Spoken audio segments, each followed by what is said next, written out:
Shit. Okay, today we're going to talk about, we got mostly people who do it, evenly distributing the weight when you're loading vaults, containers. Not that we've had a problem with it, but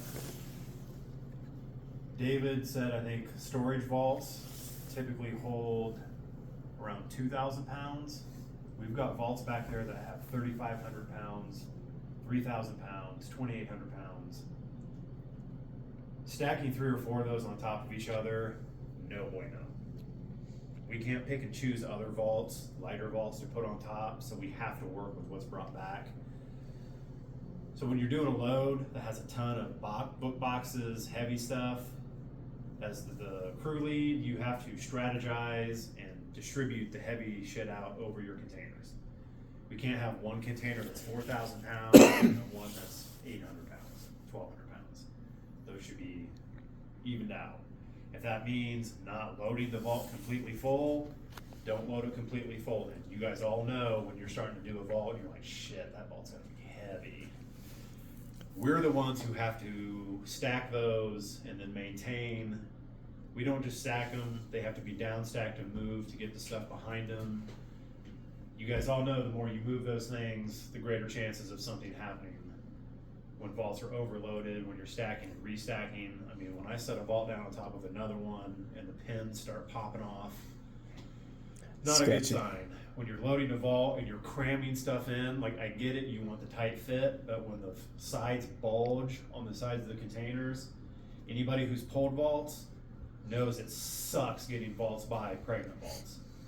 The sides hit each other, the vault turns on the forks, it gets stuck in the row, like just nothing good comes out of it. I know we have vaults that are already split, have holes, gaps, have to be mindful of that kind of stuff when you're loading those vaults. We're just asking for just a little bit more consideration when you're doing these. Like I said, not that we had a specific problem, we just have several vaults back there that have way too much stuff in them. So just going forward, especially this summer when we're busy and we're going to be doing a lot more vault moves, just try to put some thought into it. If you got a super heavy piece, try to put it in the middle if you can, because when some of you have been here long enough and remember when we pick stuff up on the forks, and then they fall off the forks. Out in the parking lot, here in the warehouse, we have to empty the whole vault, get a new vault, reload it, break the other vault down and throw it away, or we have to try and repair it. Like just nothing good comes out of it. So some of you were here when I last year had a vault in the parking lot we had to completely unload. Yeah, I mean, I get it though. Sometimes you're on a job, you're just filling, you know, you're getting the next piece that fits in there. You're just doing what you got to do to get the vault filled. Sometimes you just got to put a little bit more thought into it when you realize, like your move up in the mountains that had all those book boxes. I mean, there's really not a whole lot you can do about that.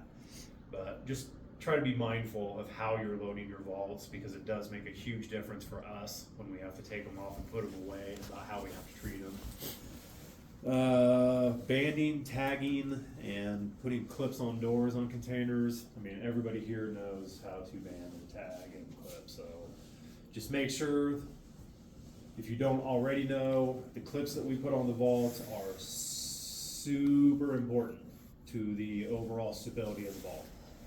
So if you guys only put 2 or 3 clips on the door when you bring it back, I mean, we always check every vault to make sure they have 10 clips. You all know 10 clips. 2, 3s, 2 at the bottom, 10 total clips.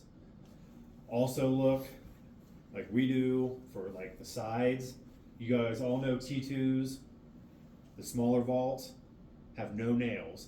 They're completely held together by those clips. So very important that the bottoms are clipped in, the tops are clipped, the back doors clipped on. All of that holds the structure together, which allows us to stack on. If those clips are missing, we put weight on it, it causes the other clips to pop off. When the door comes off, you know how we always want it to sit on the feet that are on the bottom? That's what gives stability. If it comes off that and hangs down, the vault's gonna sag. So just be mindful of how we're doing our containers. So we always do good with banding and tagging. Maybe even if we put empties on your truck, just bring some extra clips with. Usually when we're putting containers on, we're making sure they're clipped there too, but they're gonna Maybe fall even off. extra clips under the seats or something too, so Yeah. something. So it's just, they're supposed to be on there for a reason, so. Our safety issue, spotters, that everybody hopefully uses spotters. Everybody's spotting, everybody who is a spotter knows how to be a spotter. It's not just standing back there saying, come on back. So especially D can tell you now, driving the big truck, Yeah. makes a huge difference having a spotter. A, having a spotter, B, having a spotter who knows what they're doing.